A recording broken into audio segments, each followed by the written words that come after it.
The news broke like a thunderclap across the world's financial capitals. EU slams China with sweeping new tariffs. In Brussels, tension was palpable. This was no routine trade adjustment, it was a declaration.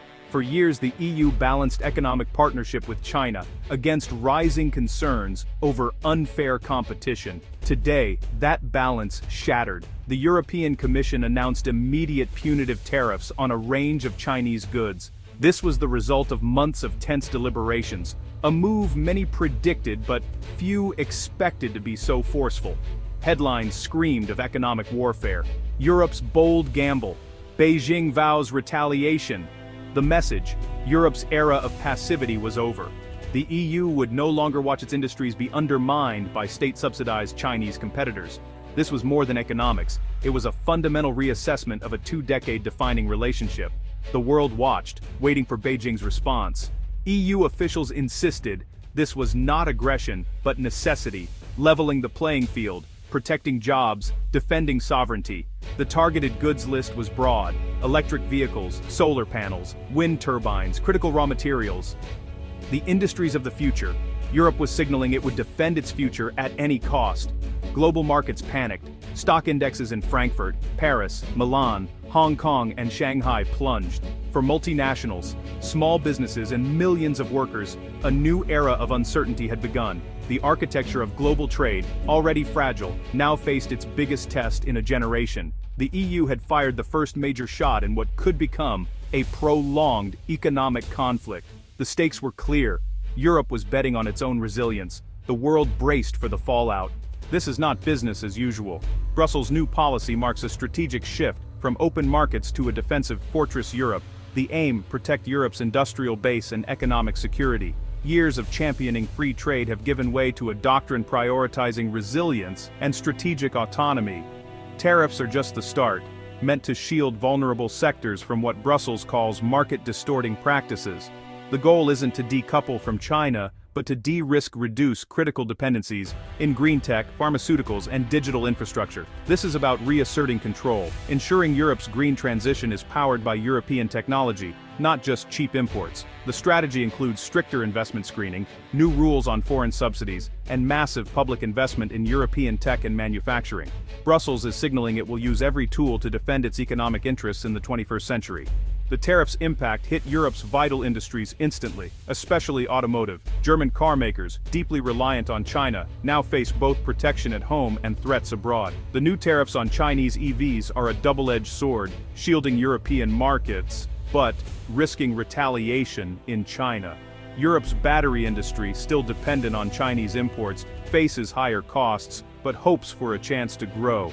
High-tech firms are caught in the crossfire, with tariffs on Chinese electronics and solar panels complicating supply chains and raising costs. For businesses, the shock is forcing a rapid reassessment, finding new suppliers, rethinking strategies, and bracing for higher prices.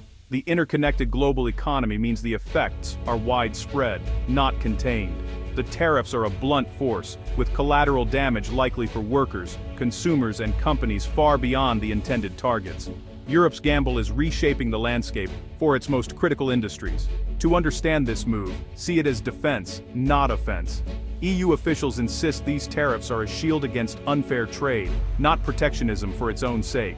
The conflict with China is about a fundamental clash of economic models, not a single product. Years of frustration over intellectual property theft, forced tech transfers, and lack of market access have boiled over. Previous EU trade measures were narrow. These tariffs are broad and preemptive, part of a wider economic security strategy.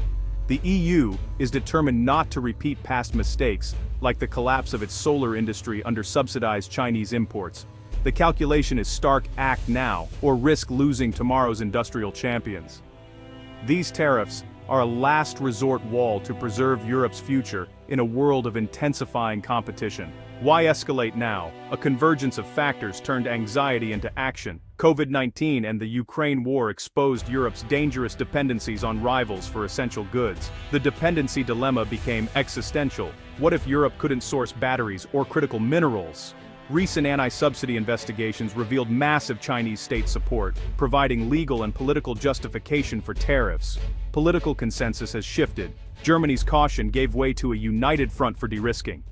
The global context matters. The US has waged its own trade war with China, and the EU now finds itself aligned with Washington's concerns.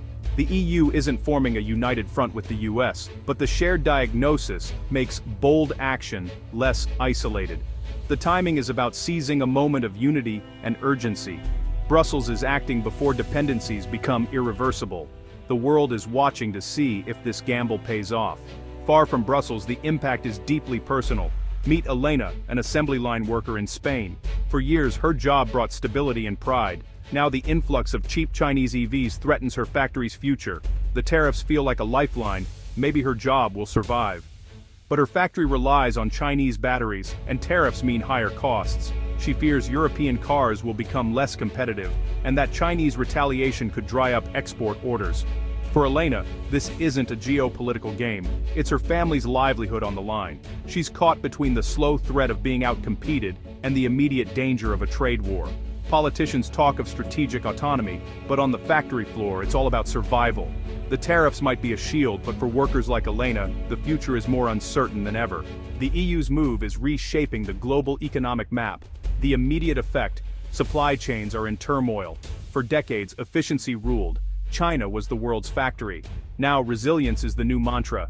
Companies scramble to find suppliers outside China, nearshoring to Eastern Europe or North Africa, friendshoring to Vietnam or India. This reshuffling is costly and complex, raising prices for businesses and consumers. Politically, China promises retaliation, likely targeting European exports like luxury goods and machinery. The risk: a cycle of escalation, with a trade dispute spiraling into a broader conflict. Countries caught in the middle, like those in Southeast Asia, must navigate between two giants. A full-blown trade war would disrupt global trade, depress investment, and fragment the world economy. The EU hoped to build a fortress, but may have created a battlefield. The stakes are global, and the outcome uncertain. Economists agree. The EU's move is a high-stakes gamble. Critics warn tariffs are a blunt tool, risking self-inflicted wounds, higher costs, less competitiveness, and the threat of Chinese retaliation. China could target key European sectors or restrict exports of critical raw materials, crippling high-tech and defense industries. Supporters argue the risks of inaction are greater. Without intervention, Europe's industrial base could erode beyond repair. Tariffs, they say, buy time for Europe to invest in innovation and manufacturing. The challenge: protect industries without sliding into protectionism, de-risk without decoupling. There are no easy answers, only tough trade-offs. Europe is navigating uncharted waters, with its economic future on the line.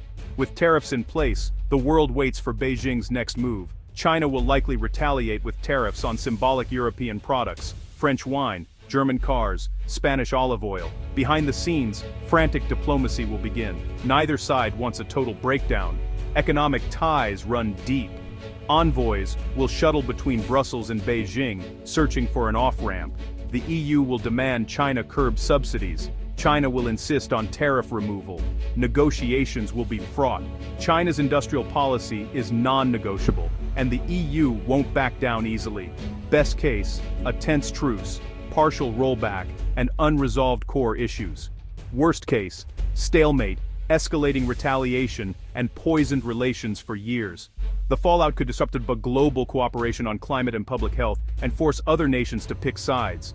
The coming weeks are critical. The fate of industries, workers, and the global trading system hangs in the balance. The world is watching, and the stakes could not be higher.